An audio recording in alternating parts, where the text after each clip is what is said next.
La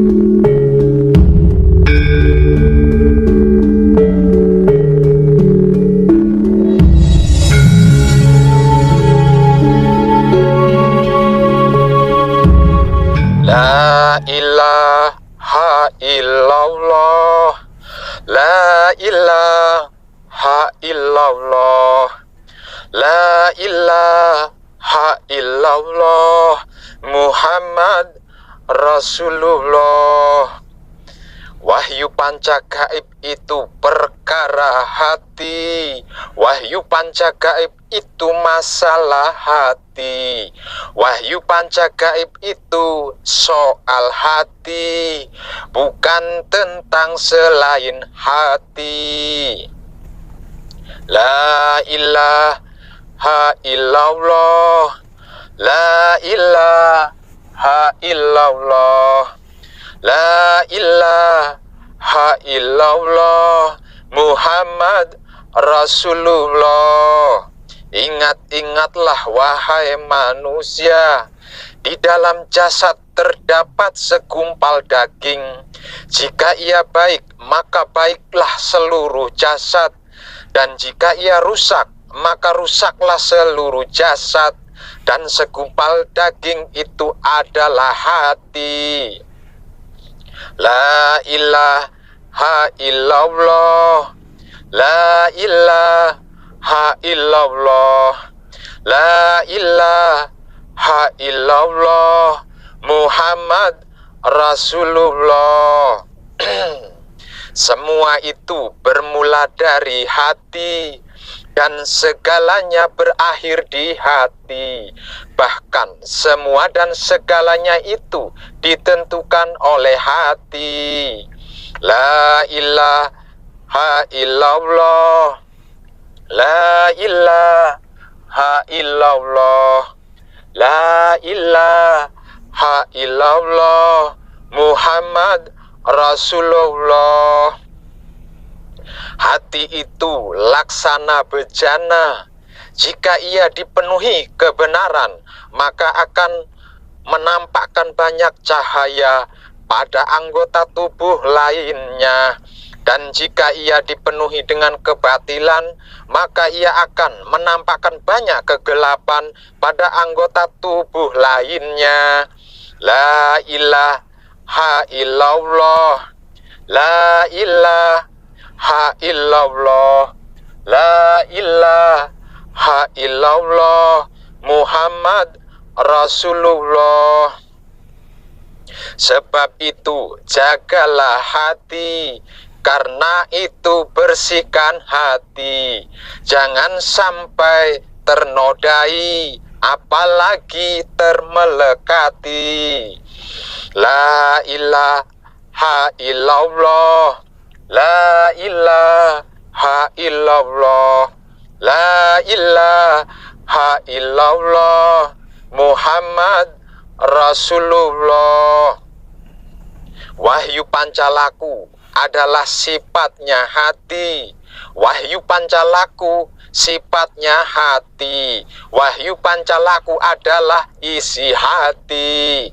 La ilaha illallah, la ilaha illallah, la ilaha illallah, Muhammad Rasulullah.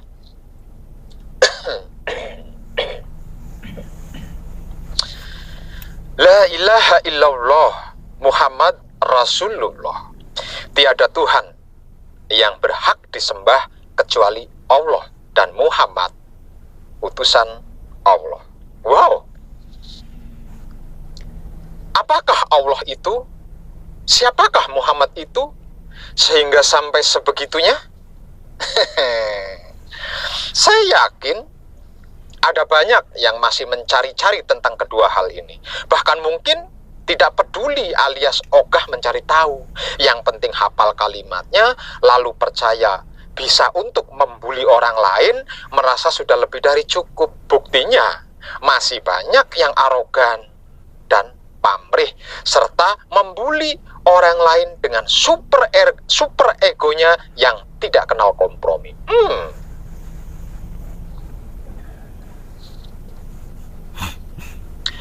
Mari sedikit belajar bersama saya, Wong Edan Bagu, tentang apa dari kedua hal yang saya syairkan beberapa kali tadi. Agar supaya panjenengan tidak gelap hati, yang efek risikonya untuk organ tubuh lainnya bisa menjadi darting alias darah tinggi, komplikasi dengan diabetes dan kolesterol, yang endingnya adalah stroke, finishnya masuk unit gawat darurat atau kuburan. Kasihan banget ya. Awal mula yang sesungguhnya tidak ada apa-apa. Apa-apa itu tidak ada. Ketika semuanya masih sunyi dan hampa, kosong, belum ada sesuatu apapun. Yang paling awal ada adalah aku atau hidup. Lalu aku atau hidup menciptakan langit dan bumi. Lalu aku menciptakan semesta alam seisinya. Kemudian aku menciptakan jin dan manusia, tak lain dan tak bukan untuk beribadah kepadaku. Lalu dari mana asal kata Allah itu?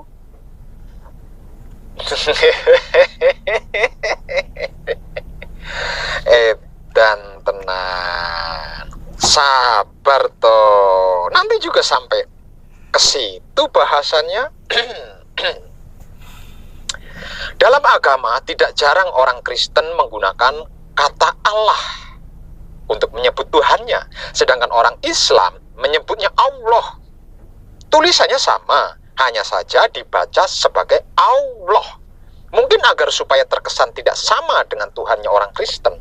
Jadi, walaupun aksara tulisannya sama, dibaca berbeda. Oh, keren.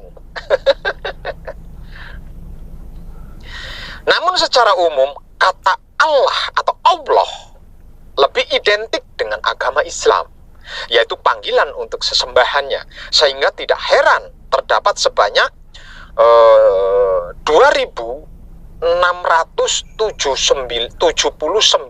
kata Allah di dalam Al-Quran. Lalu dari manakah sebenarnya asal kata Allah ini, Pak Web? Sabar.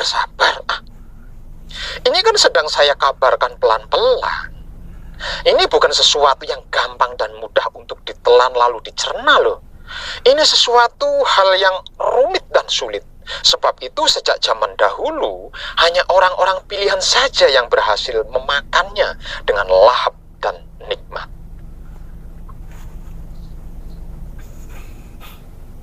Karena itu, agar supaya tidak gagal paham, saya mencarikan bahasa kata dan kalimat yang paling sederhana. Jadi, sabar, pelan-pelan ya.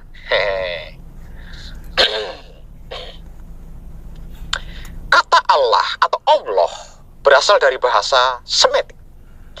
Nama Allah terdiri dari al dan ilah, artinya ilahi atau yang satu. Kata Allah atau Allah berasal dari bahasa Semitik yang merujuk kepada Sem, putra Nabi Nuh. Bahasa Semitik juga merupakan kelompok bahasa yang terdiri dari bahasa Arab, bahasa Amhar, dan Ibrani. Kata lain dari Allah atau Allah dalam bahasa Ibrani yang berasal dari bahasa Semitik yaitu Elohim atau El-Yodan, Eloh. Dalam Alkitab terdapat 2.500 kata Elohim, dimulai dari ayat pertama dari Alkitab. Pada mulanya, Allah atau Allah menciptakan langit dan bumi. Coba panjenengan baca Taurat atau kitab Kejadian.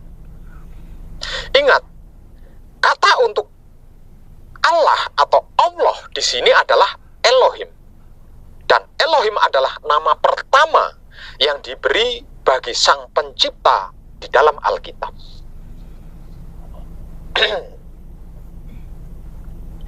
Awal penggunaan kata Allah atau Allah bagi Sang Pencipta ini digunakan oleh orang-orang kafir di Mekah sebelum Muhammad lahir.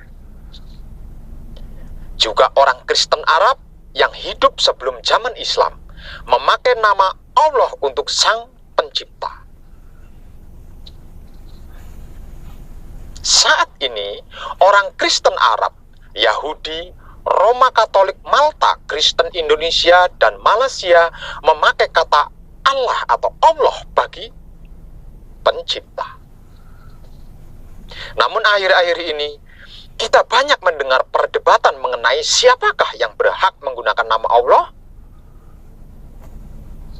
Hal ini membawa kita pada suatu masalah terpenting, yaitu bagaimanakah kita sebagai orang berdosa dapat datang dan berhadapan dengan Sang Pencipta. Sang Pencipta adalah suci adanya. Dan suci yang saya maksud di sini bukan tulisan suci yang sering kita jumpai di lantai-lantai masjid atau gereja atau tempat-tempat ibadah lainnya loh ya.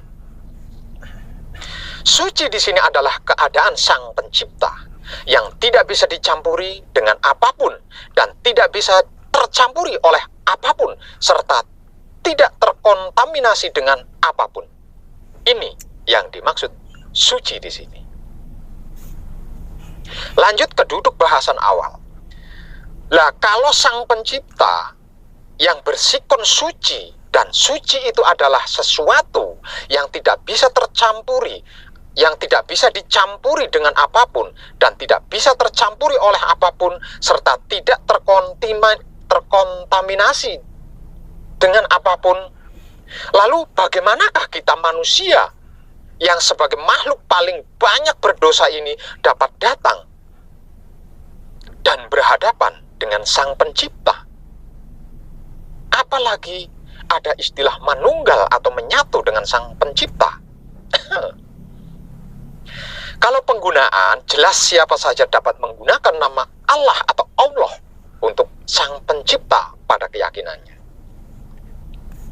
Tapi tidak semua orang dapat mendekati Allah atau Allah karena dosa, apalagi manunggal atau menyatu.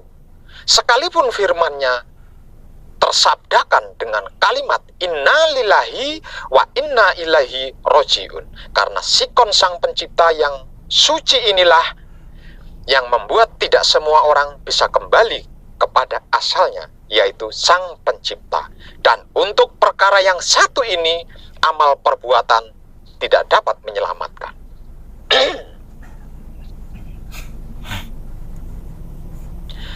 99% umat beragama percaya bahwa amal dan ibadah dapat mendekatkan mereka kepada Allah. Jelas hal ini mustahil, sebab sucinya Sang Pencipta itu tidak bisa dicampuri dengan apapun dan tidak bisa tercampuri oleh apapun serta tidak terkontaminasi dengan apapun. Bahkan Muhammad Sallallahu Alaihi Wasallam sendiri berkata, tidak seorang pun di antara kalian yang akan diselamatkan oleh amal perbuatannya. Aku juga tidak. Hanya saja Allah melimpahkan rahmat-Nya kepadaku. Akan tetapi tetaplah kalian berusaha, berbuat, dan berkata yang benar. Hadis riwayat Sahih Bukhari. Ada banyak para ahli agama mendiskusikan bagaimana asal kata Allah ini, dan mereka berhasil mengerti, berhasil memahami, namun mereka tidak mengetahui bagaimana cara mendekati Allah atau tidak yakin mereka dapat mendekati Allah. Sungguh aneh, bukan? Dan tenang. Dan menurut pengetahuan pribadi saya, hasil praktek di TKP, pengalamannya memberikan keterangan kepada saya hanya ada satu cara untuk dapat sampai kepada Allah, yaitu melalui anugerah dari Allah itu sendiri. Dan yang namanya anugerah tidaklah mungkin bisa didapat oleh seseorang yang hatinya penuh kemelekatan kotor, seperti iri, dengki, benci, syirik, dendam, fitnah, hasud, adu domba, bully, munafik, ego, pamrih, arogan, dan lain-lain. Sebab karena itu, wahyu pancagaib beserta sifat dan sikapnya, yaitu wahyu pancalaku, turun ke dunia untuk membersihkan hati manusia dari dosa-dosa itu, lalu menjaganya agar supaya tidak ternoda lagi. Luar biasa, bukan? Sehingganya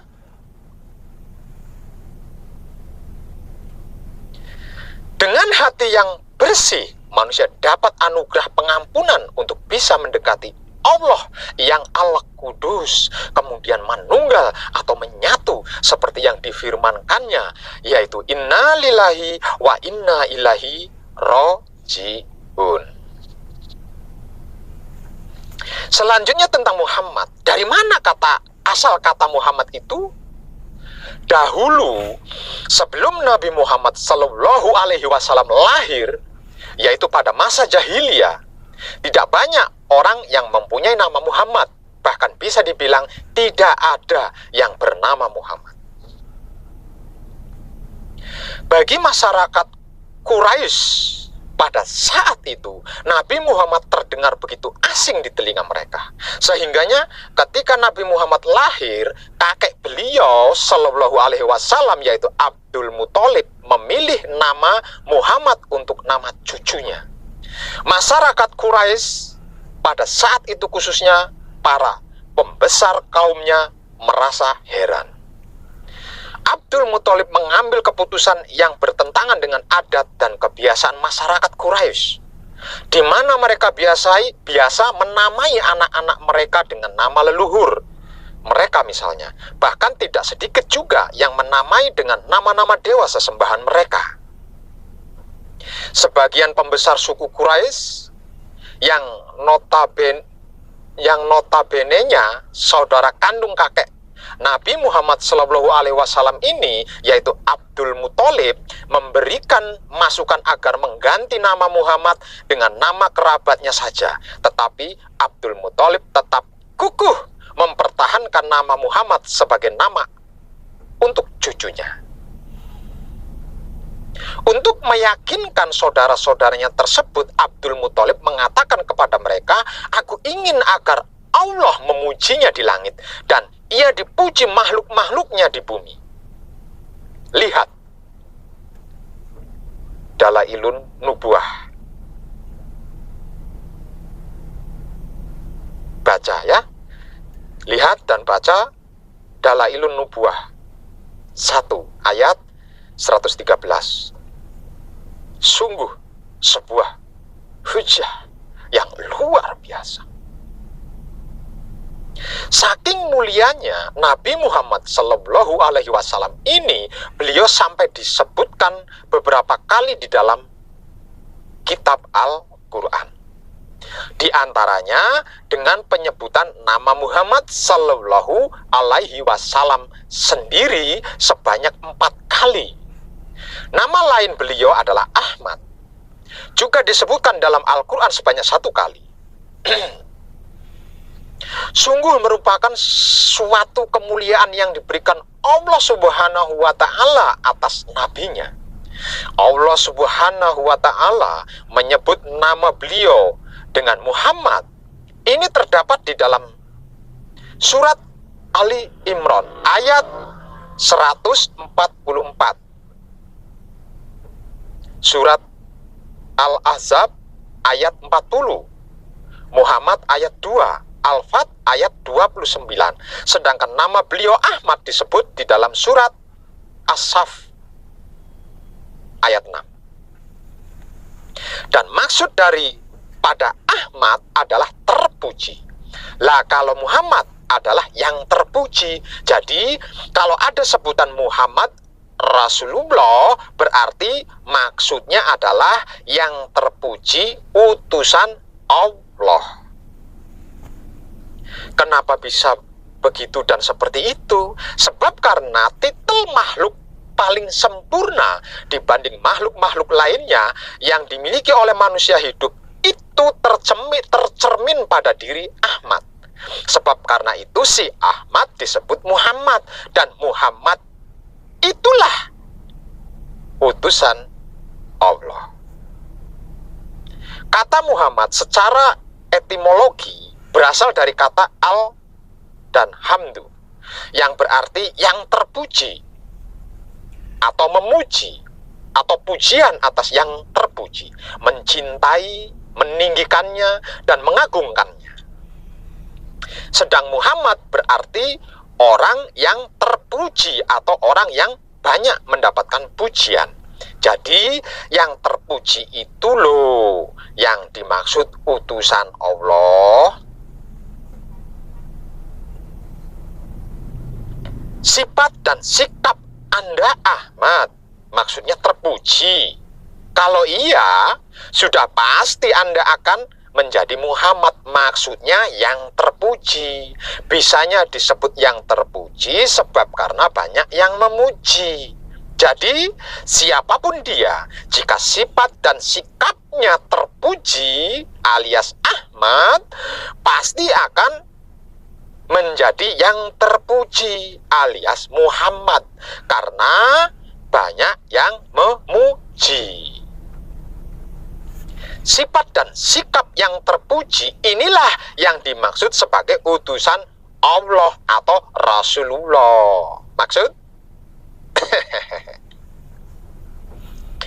Kesimpulannya, dan untuk mempermudah kesimpulan ini agar supaya bisa dicerna dengan nikmat, saya akan menggunakan ilustrasi penggambaran yang real dan tidak menakutkan, yaitu menggunakan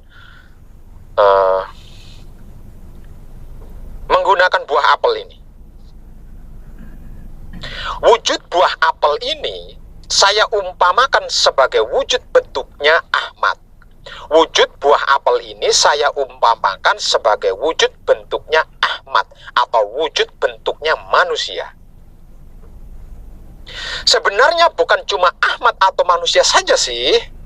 Semua makhluk yang masih hidup memiliki wujud itu kalau saya gambarkan seperti buah apel inilah. Namun karena yang dibahas adalah Allah dan Muhammad, maka cukup dimulai dari Ahmad atau wujud bentuk manusia saja. Saya ulangi, wujud bentuk buah apel ini adalah ilustrasi penggambaran sebagai Ahmad atau wujud bentuknya manusia hidup. Maksud dari wujud bentuk di sini adalah raga atau tubuh atau badan yang kasat mata ini ya. Dan saya gambarkan sebagai buah apel ini umpamanya. Lalu Allahnya mana? Muhammadnya di mana? Untuk bisa mengerti dan memahami serta mengetahui di mana dan seperti apa Allah dan Muhammad yang tersembunyi di dalam buah apel ini, kita harus memproses buah apel ini, bukan memakan buah apel ini. Caranya, kita harus menghancurkan buah apel ini hingga menjadi adonan yang lembut dan halus. Di blender misalnya, atau ditumbuk, atau dicincang hingga halus. Setelah menjadi adonan yang halus dan lembut, lalu peras dan saringlah di sebuah wadah. Setelah disaring, buah apel yang semula satu bagian tadi akan berubah menjadi dua bagian, ya tidak? Bagian pertama adalah ampas buah apel, dan bagian kedua adalah air sarinya buah apel. Lalu coba makan sedikit ampas buah apel tersebut. Seperti apa rasanya? Apakah sama rasanya seperti ketika buah apel itu belum dihancurkan, masih berbentuk satu bagian dengan air sari apelnya? Setelah itu, lalu minumlah sedikit air sari apel itu. Apakah rasanya sama seperti ketika buah apel itu belum dihancurkan, masih berbentuk satu bagian dengan ampas apelnya? Nah, di sini jawabannya. Ampas inilah gambaran Ahmad atau wujud bentuk tubuh atau raga manusia jika terpisah dengan hidupnya, yang lebih dikenal dengan sebutan Muhammad. Sebagai utusan, sebagai Ruhul Kudus, atau Ruh Suci, atau Gusti yang berarti guru sejati. Sedangkan air sari apelnya adalah gambaran hidup yang lebih dikenal dengan sebutan Muhammad sebagai utusan, sebagai Ruhul Kudus atau Ruh Suci atau Gusti yang berarti guru sejati. Terus Allahnya di mana? Terus Allahnya mana dan di mana?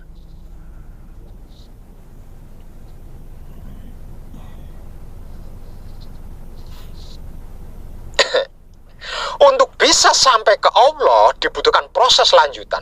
Tidak bisa berhenti hanya sampai di situ saja. Dan proses selanjutnya adalah sisihkan jauh-jauh ampas apelnya, lalu benam air sari apelnya. Maksudnya diamkan untuk beberapa waktu lamanya. Setelah beberapa waktu lamanya didiamkan tanpa disentuh dengan apapun dan tersentuh oleh apapun, air sari apel itu, lalu perhatikan di bagian bawahnya. Di bagian bawah air sari apel itu akan nampak terlihat jelas ada endapan patinya air sari apel yang terkumpul di situ. Nah, itulah Allah. Ingat, ini hanya sebuah ilustrasi penggambaran yang paling sederhana loh ya. Tidak ada yang lebih sederhana lagi selain yang sudah saya uraikan tadi. Dan sepertinya selain Wong Edan Bagu tidak akan berani menyederhanakan tentang hal ini. Ketika hal yang saya kisahkan dengan sebuah apel ini, maksudnya ketiga hal yang saya kisahkan dengan sebuah apel ini lebih dikenal dengan pengucapan sebagai sir dat sifat atau Nurullah, Nur Muhammad, Nur Ilmu Muhammad, atau Sirullah, Datullah, Sifatullah, atau cinta, kasih, sayang, atau sadar, kesadaran, dan kesadaran murni. Serta masih banyak lagi sebutan-sebutan lainnya yang membuat kita keder, bingung, pusing, tapi tidak ada titik temunya. Dan ketiga hal yang saya kisahkan dengan sebuah apel ini bukan cuma hanya berada di buah apel saja ya, seperti yang sudah saya jelaskan di awalnya, yaitu ada di semua wujud bentuk segala makhluk hidup yang masih memiliki tubuh, raga, atau wujud. Sebab karena itu firman-Nya berbunyi, tidak selembar daun pun yang jatuh ke bumi tanpa kehendak Allah. Artinya, semua dan segalanya tanpa terkecuali itu adalah kehendaknya dan ada Dia di dalamnya. Barang siapa ingin mengenal Allah, kenalilah dirimu sendiri. Barang siapa mengenal dirinya, niscaya dia akan mengenal Rabb-Nya. Barang siapa mencari Allah keluar dari dirinya, niscaya dia akan tersesat semakin jauh.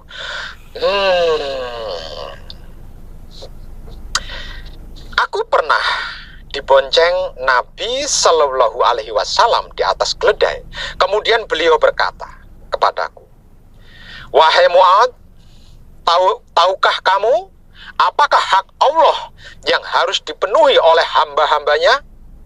Dan apa hak hamba-hambanya yang harus dipenuhi oleh Allah?"